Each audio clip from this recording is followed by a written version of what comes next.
নমস্কার আপনাদের সকলকে। আজকে আমি সকালের জলখাবারে বানাবো কলার দম।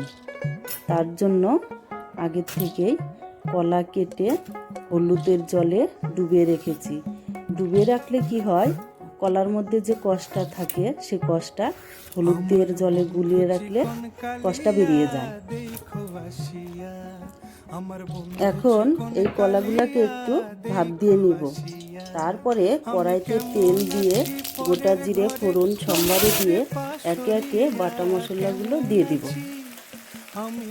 পেঁয়াজ, রসুন, আদা, লঙ্কা, কাঁচা জিরে বাটা দিয়ে ভালো করে নেড়েচেড়ে কষিয়ে নেব।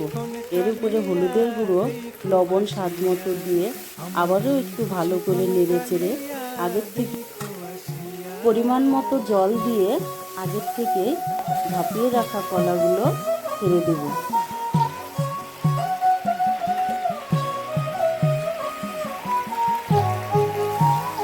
এখন একটু ভালো করে নেড়ে চেড়ে ঢাকনা দিয়ে দিব।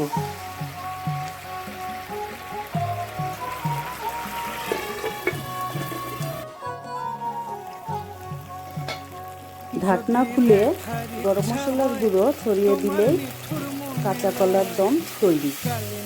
এই সুন্দর রেসিপিটা আপনারা চাইলে লুচি বা পরোটার সঙ্গেও খেতে পারবেন। আজকে আমি রুটি দিয়েই খাবো। ভিডিওটা দেখার জন্য আপনাদের অনেক অনেক ধন্যবাদ।